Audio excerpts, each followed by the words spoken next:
Selamat siang Bapak dan Ibu. Sehat? Masih bersemangat?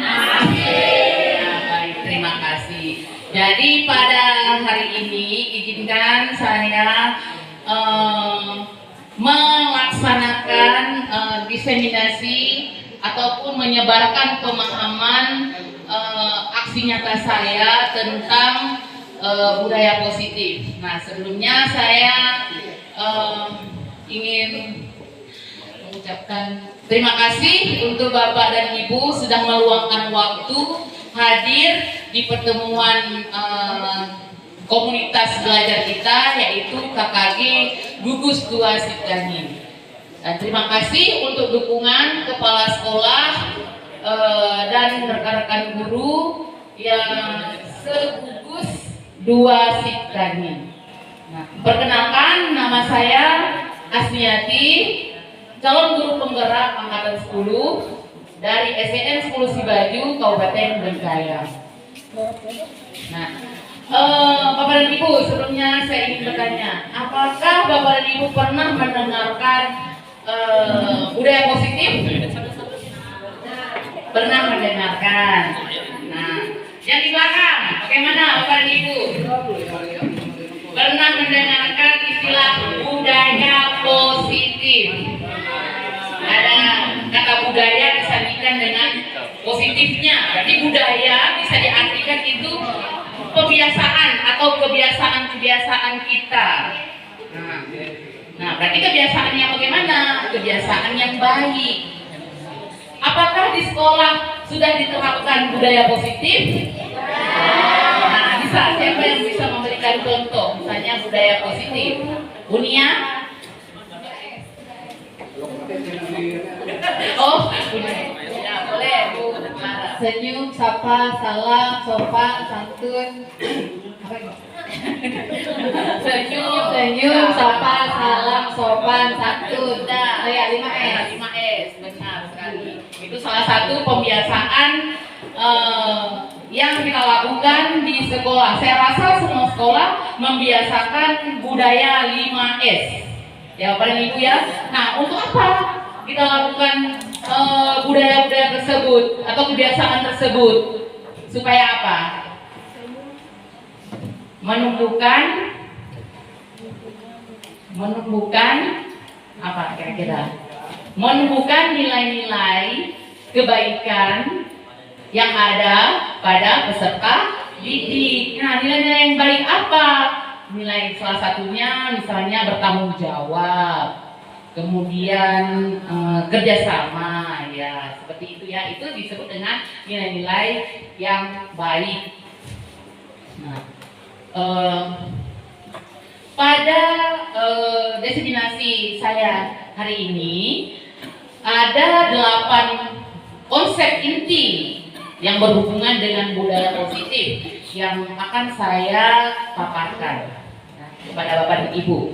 Yang pertama tentang perubahan ataupun perubahan paradigma belajar, kemudian disiplin positif, nilai-nilai kebajikan, kebutuhan dasar manusia, motivasi perilaku manusia, posisi kontrol guru, keyakinan kelas, dan segitiga restitusi. Nah, ini materi-materi ke-8 materi ini saling berhubungan, saling berkaitan satu sama lain. Itu semua itu konsep dari budaya positif. Nah, yang pertama tentang pembelajaran dengan paradigma baru. Kita sekarang itu diarahkan ke dalam kurikulum merdeka. Nah, kurikulum merdeka itu disebut sebagai pembelajaran dengan pendekatan paradigma atau pendekatan paradigma baru. Nah, bagaimana yang disebut dengan pembelajaran dengan paradigma baru? Pembelajaran yaitu dengan pembelajaran yang dirancang berdasarkan prinsip pembelajaran berdiferensiasi sehingga para peserta didik belajar sesuai dengan kebutuhannya. berdasarkan tahap perkembangan sesuai teori psikologi modern untuk mewujudkan profil pelajar Pancasila. Nah, tadi Pak Korwil kita di pembinaan ada menyinggung tentang pembelajaran berdiferensiasi. Nah, di sini saya persingkat, apa sih pembelajaran berdiferensiasi ini?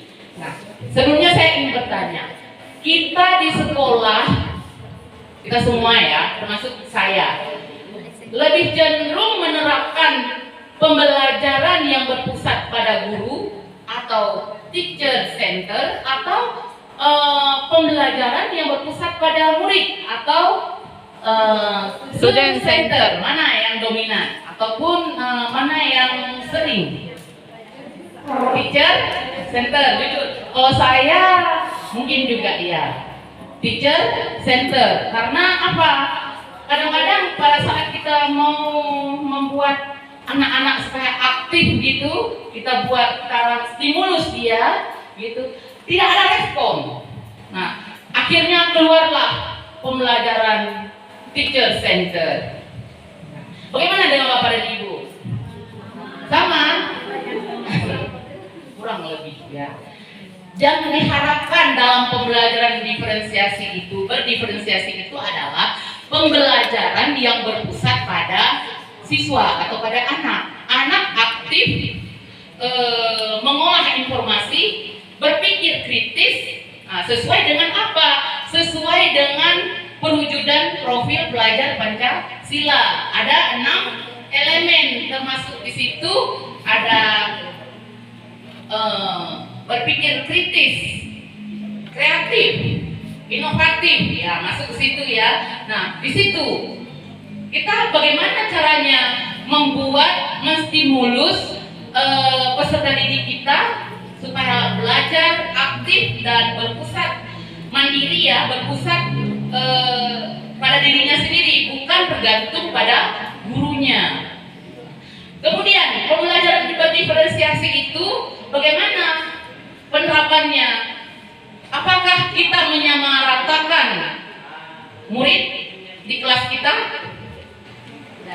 Kemampuannya, dalam hal kemampuan. Apakah kita menyamaratakan? Tidak, seharusnya tidak ya. Jadi sesuai dengan kebutuhannya masing-masing. Jadi setiap murid, setiap anak itu unik, memiliki kebutuhannya masing-masing, memiliki minat dan bakatnya yang berbeda-beda. Jadi tidak bisa kita menyamaratakan. Nah, nanti kita sudah ya, pembelajaran berdiferensiasi itu saya rasa Bapak dan Ibu sudah belajar di platform misalnya seperti PMM ataupun pelatihan secara daring atau luring, sudah pernah mempelajarinya. Jadi saya hanya mempertegas lagi sedikit. Nah, itu semua itu termasuk ke dalam pembelajaran berdiferensiasi. Nah, pembelajaran berdiferensiasi ini termasuk ke dalam pendekatan ataupun paradigma baru yang diharapkan pada kurikulum Merdeka. Nah, sebelum saya menjelaskan tentang miskonsepsi tentang teori kontrol. Teori kontrol ini dicetuskan oleh Dr. William Glasser, seorang ahli psikologi ya. Nah, coba kita main sedikit permainan berpasangan. Bu Lida, saya tahu apa? Berpasangan mainnya ya. Satu orang yang menggenggam tangan. Anggap di dalam tangan Bapak atau Ibu ada benda yang paling berharga. Yang harus Bapak dan Ibu pertahankan. Lalu teman Ibu berusaha untuk mendapatkannya, meraihkannya. Dengan apa? Boleh dengan paksaan, boleh dengan bujukan, boleh dengan rayuan atau glitik-glitik, terserah. Ya gitu ya, terserah mau bagaimana caranya. Apakah teman Ibu itu mau membukanya, memberikan benda yang berharga tersebut atau tidak? Nah, coba kita praktekkan. Coba siapa yang menggenggam tangan, siapa yang berusaha untuk mendapatkan. Pikirkan.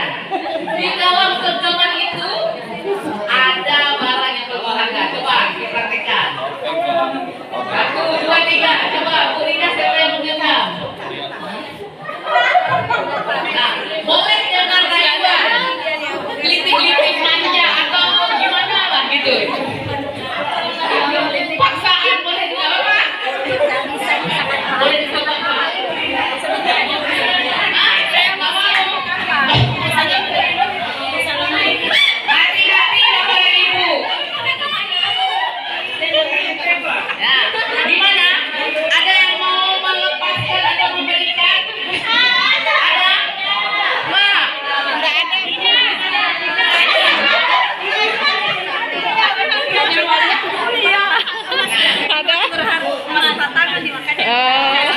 Kalau lihat aja, ya mau lihat aja tapi nggak mau kasih. Oh, nggak mau kasih. Nah, Dia bilang saya dipakai ini.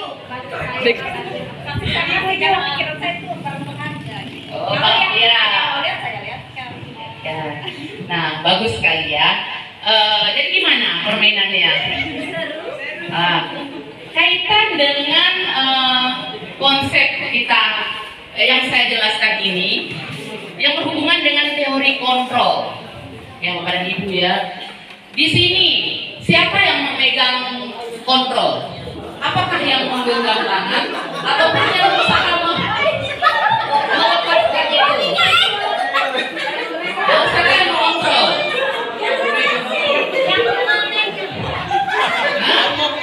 Ibunya, siapa yang memegang kontrol? Yang menggenggam tangan. Sedangkan yang mencoba melepaskannya itu merayu dengan ancaman, dengan hukuman. Itu yang apa ya nanti ya? Jadi kalau dikaitkan dengan teori kontrol ini dan posisi kita sebagai guru, ya, apakah kita bisa mengontrol siswa? Nah, mengontrol siswa misalnya memberi tekanan, memberikan hukuman, memberikan penghargaan, mendikte siswa, ataupun mengarahkan siswa, bisakah? Bisa saja. Tapi kontrol yang bagaimana? Ya kan Bapak dan Ibu? Nah, seperti Bapak dan Ibu tadi menggenggam. Nah, tergantung yang membujuknya. Anda membuka tergantung dari yang membujuknya atau yang merayu-rayu ataupun yang memberi atau mengancam gitu. Apakah Anda mau membuka dengan ancaman? Apakah Anda mau membuka dengan rayuan manis? Nah, itu tergantung siapa yang memegang kontrol.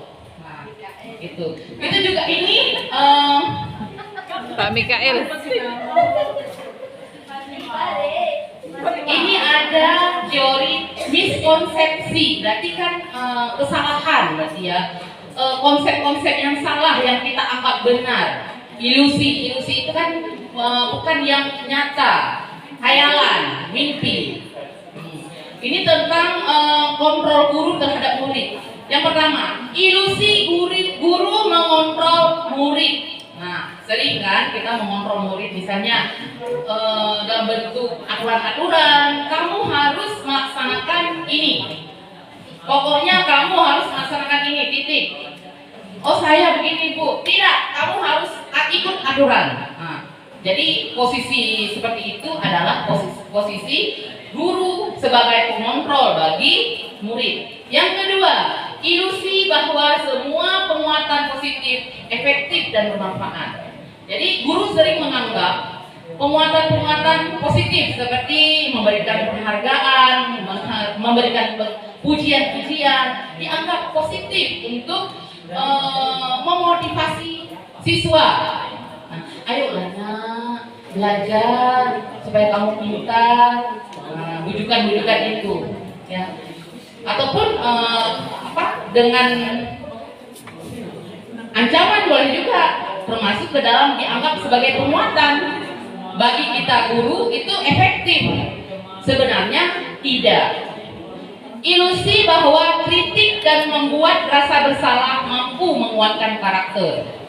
Nah, ini kritik, kita memberikan kritik. Kamu itu penampilannya macam apa gitu, ya, yang nggak enak gitu. Kita lakukan itu di depan teman-temannya. Bagaimana perasaan anak? Malu gitu ya, malu dulu ya, malu karena Mereka menjadi ya, Bu, guru kali atau ada pak mereka guru beraktivitas sana baru. seperti itu dan seperti itu mengatakan untuk saya.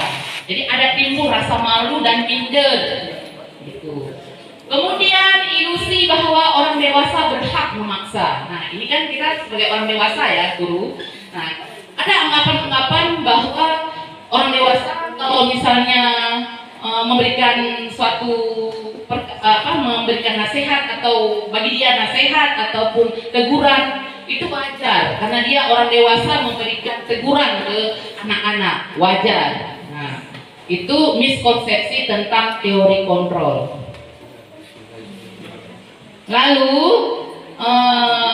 kita diharapkan di kurikulum Merdeka ini dapat mengubah paradigma lama atau yang disebut dengan stimulus respon ke pendekatan teori respon. Nah, teori respon ini berhubungan dengan paradigma baru, ya.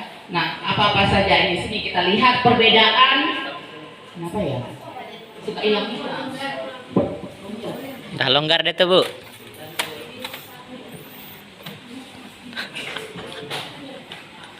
Nah, ini stimulus respon.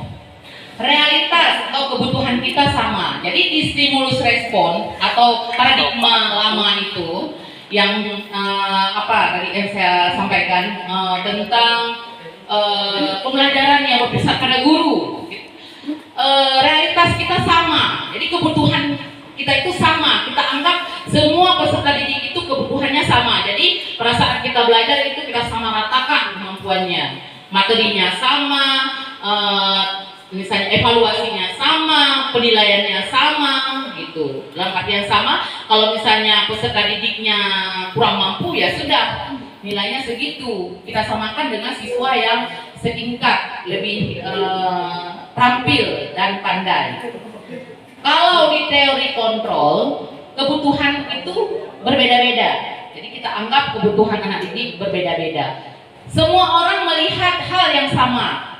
Di teori kontrol, setiap orang memiliki gambaran yang berbeda. Jadi pandangan pendapat seseorang itu kita anggap di stimulus respon itu sama semuanya. Pada saat memberikan pendapat, misalnya kita beranggapan bahwa misalnya teori ini harusnya begini. Jadi kita menyamakan anak-anak harus begitu juga, harus sesuai dengan kita. Itu maksudnya. Kemudian yang ketiga, kita mencoba mengubah orang agar berpandangan sama dengan kita. Ini sama seperti tadi ya, harus sama. Persepsinya itu, konsepnya harus sama dengan saya. Jadi orang pun harus sama. Itu di stimulus respon. Oh, teori kontrol tidak. Kita berusaha memahami pandangan orang lain tentang dunia. Jadi misalnya kalau ada siswa memberikan pendapat, jadi kita anggap kita mencoba untuk memahami anak-anak didik kita. Apa maksudnya? Apa tujuan disampaikan seperti itu? Jadi kita memahami ya di teori kontrol. Kemudian yang keempat, perilaku buruk dilihat sebagai suatu kesalahan. Nah, di stimulus respon. Semua yang dilakukan oleh murid kita itu salah. Tanpa berpikir panjang langsung memvonis salah. Kalau di teori kontrol, semua perilaku memiliki tujuan, termasuk perilaku yang jahat, yang tidak baik. Tentu anak-anak melakukan kejahatan atau perbuatan yang tidak baik itu ada tujuannya. Kita sebagai guru itu apa yang harus kita lakukan? Mewawancarai dia dulu, berdialog dulu. Kenapa bisa kamu lakukan itu? Kemudian mencari jalan atau solusi ya terhadap hal atau tindakan yang dilakukan tersebut tanpa serta-merta memvonis dia salah. Orang lain bisa mengontrol saya di stimulus respon, sedangkan di teori kontrol hanya Anda yang bisa mengontrol diri Anda. Seperti tadi itu permainan yang tadi. Ya, seharusnya Anda sendiri yang mengontrol diri Anda, sehingga Anda itu kita semua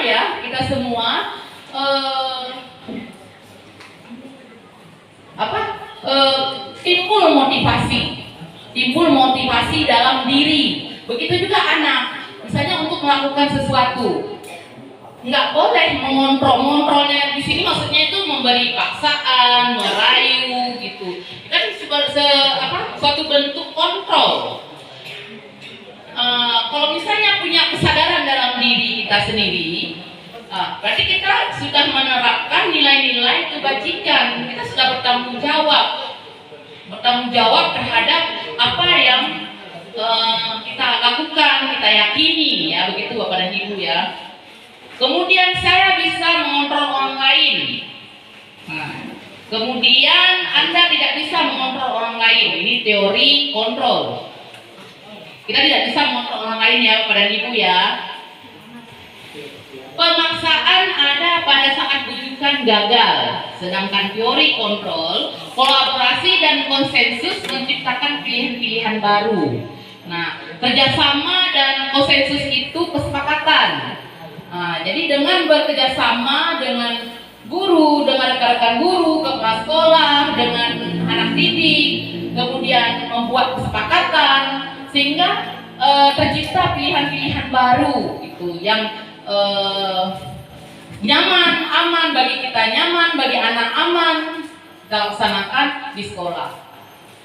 Model kalau yang stimulus respon, model berpikir menang kalah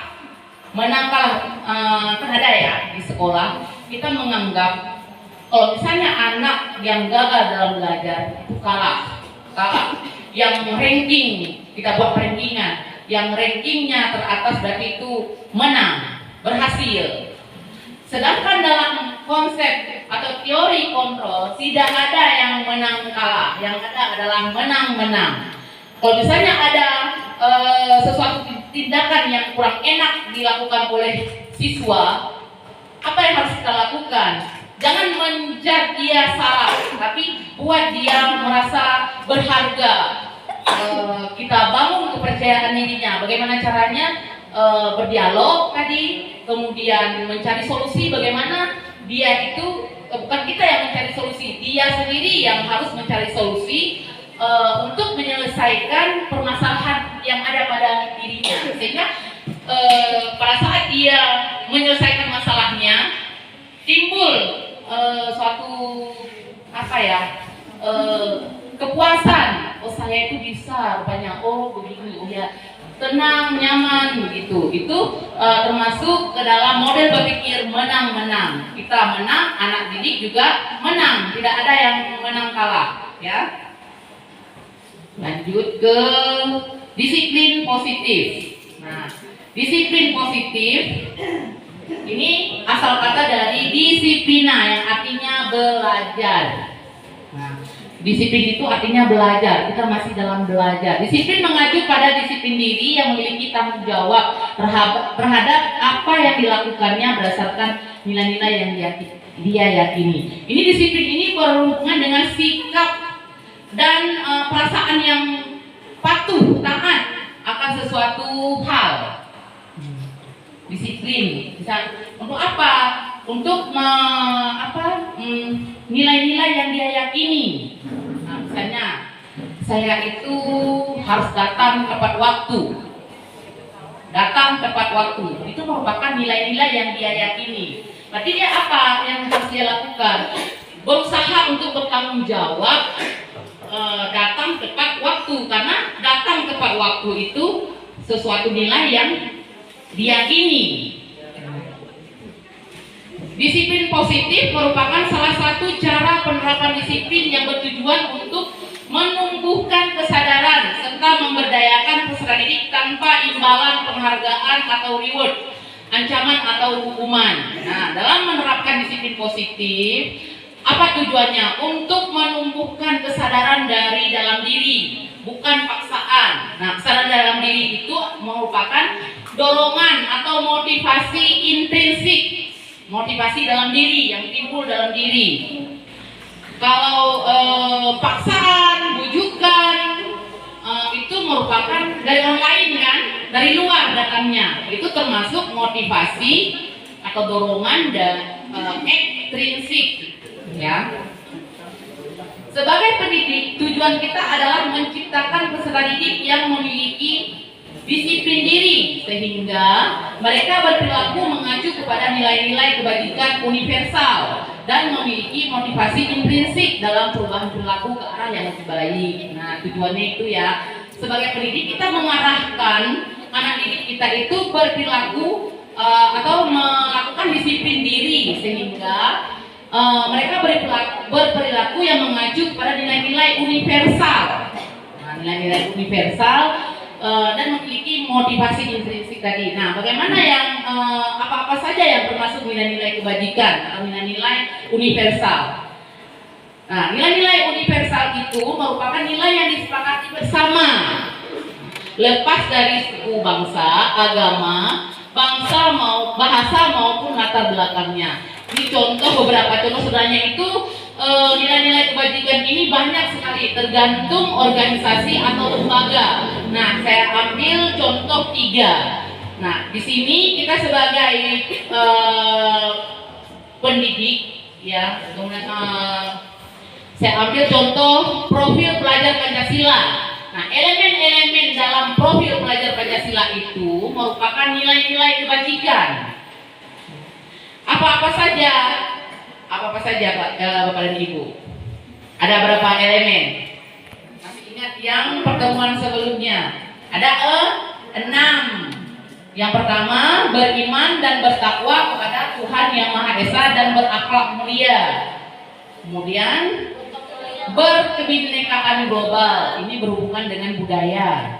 Kemudian, gotong royong. Gotong royong bukan berarti kita suruh bersih-bersih ya Bapak dan Ibu ya. Tapi di sini maksudnya berkolaborasi, bekerja sama ya.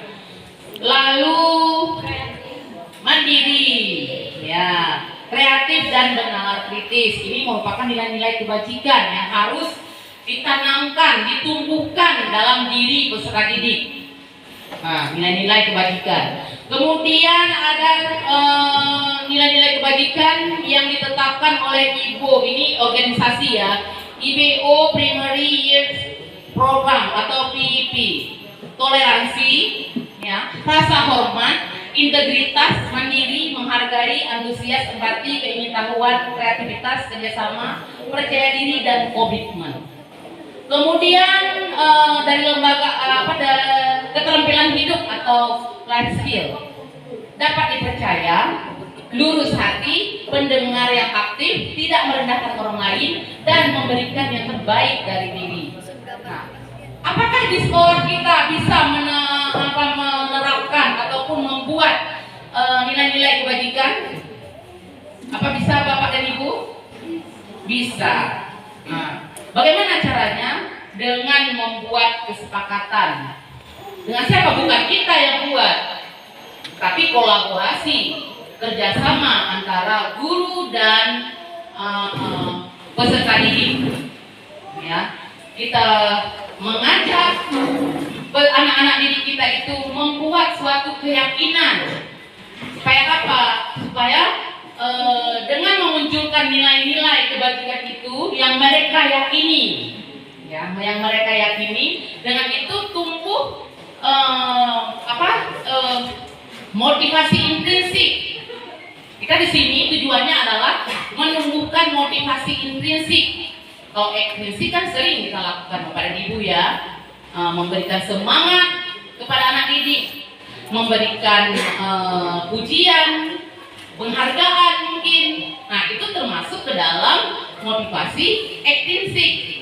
Nah, itu yang sering terjadi. Tapi bagaimana ya? Hanya ada 1-2 mungkin yang di sekolah kita itu punya anak yang memiliki motivasi intrinsik, yang kemauannya itu, kemauan belajarnya, berbuat baik itu hanya ada ada dalam diri, bukan dari orang lain. Mungkin bisa dihitung mungkin.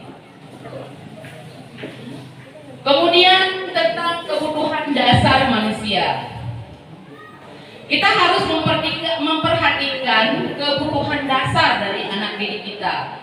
Nah, kebutuhan dasar itu adalah segala sesuatu yang kita lakukan untuk mendapatkan apa yang kita inginkan. Seluruh tindakan yang kita lakukan memiliki tujuan tertentu dan semua usaha terbaik yang kita lakukan adalah dalam rangka agar kebutuhan dasar kita terpenuhi dengan baik. Jadi begini Bapak dan Ibu, begitu juga dengan murid kita dalam melakukan tindakan baik, tindakan yang tidak baik, itu ada tujuannya. Ada tujuan, bukan nggak ada tujuan. Begitu juga kita dari rumah ke sini. Apa tujuan kita ke sini? Ya kan? Untuk memenuhi kebutuhan. Kebutuhan apa? Ada tujuannya. Apakah tujuannya untuk mendapatkan sertifikat? Satunya ya. Untuk memenuhi PNM? Salah satunya. Ya benar. Nah. Bagaimana kalau motivasi dari dalam diri? Apa tujuan? Pasti ada tujuan ya kan Bapak dan Ibu. Begitu juga anak didik kita di sekolah, misalnya melakukan sesuatu yang suka mengganggu teman yang lagi belajar. Pasti ada maunya, tujuannya. Apa sih tujuannya? Bisa jadi minta perhatian karena kurang perhatian. Gitu. Jadi dalam mengambil suatu tindakan, memberikan motivasi kepada anak perlu diperhatikan kebutuhan dasar anak. Nah, ada 5 kebutuhan dasar manusia. Yang pertama, bertahan hidup. Nah, ini berhubungan dengan makanan, pakaian, tempat tinggal, keamanan, kesehatan. Ini tidak terbantahkan lagi karena kebutuhan untuk bertahan hidup kita ya. Nah, begitu juga dalam pembelajaran. Misalnya kita dapatkan anak-anak didik kita letih, lemah, lesu, tidak semangat. Langsung kamu pemalas. Tidak boleh begitu. Siapa tahu dia itu belum sarapan, belum memenuhi kebutuhan dasarnya. Ya, Bapak dan Ibu, kita sebelum mengambil tindakan, memberikan motivasi yang tepat. Ya, kita bertanya dulu, penuhi dulu kebutuhan dasar dari anak. Kemudian kasih sayang dan rasa diterima. Rasa diterima, dipedulikan, berbagi, kerjasama, menjadi bagian dalam kelompok. Nah, ini berhubungan dengan kasih sayang dan rasa diterima. Ada anak yang caper, dikit-dikit lapor guru, dikit-dikit mengadu, kemudian suka usil tadi kan. Nah, tanyakan dulu, siapa tahu dia butuh diperhatikan, diberikan kasih sayang dari guru ya, terutamanya ya. Kemudian yang ketiga, kebutuhan penguasaan. Nah, di kelas kan ada yang sok jagoan ya, anak-anak ya, ada seperti itu. Nah, dia merasa berkuasa, lebih dari yang lain. Itu juga sama ya sebenarnya, itu ingin diperhatikan, ingin dihargai, dianggap sebagai pemimpin, berprestasi, diakui dan didengar. Tugas kita apa sebagai guru? Ya, penuhilah yang berhubungan dengan harga dirinya gitu ya. Kemudian misalnya kalau dia bisa aktif gitu ya, aktif. Panggil anak tersebut, kemudian ya latih, tidak ada salahnya ya. Buat dia sebagai penguasa yang bagaimana? Penguasa yang positif gitu, yang seperti ciri-ciri yang ditampilkan di slide. Kemudian kebebasan. Nah, kebebasan. Kita dalam memberikan pembelajaran di kelas itu tidak seharusnya itu jangan dari sebelah pihak dari kita. Buat dia bebas mengeksplor apa yang dia inginkan tentang belajar gitu. Kebebasan itu berhubungan dengan mandiri, memiliki pilihan, mencoba hal baru, mampu mengendalikan arah dirinya. Yang terakhir tentang kesenangan. Nah, anak-anak, apalagi anak-anak SD nih, belajar kalau misalnya dengan metode ceramah, kemudian mencatat atau mengerjakan tugas, jadinya cepat bosan. Nah, bagaimana untuk memenuhi kebutuhan dasar kesenangan dengan membuat media pembelajaran yang menarik, ajak anak lebih aktif dengan bermain game umpamanya, karena gaya belajar seseorang itu berbeda pada ibu. Ada berapa gaya belajar kita, termasuk guru ya. Ada berapa? 3, benar Brida. Apa saja Brida? Estetik.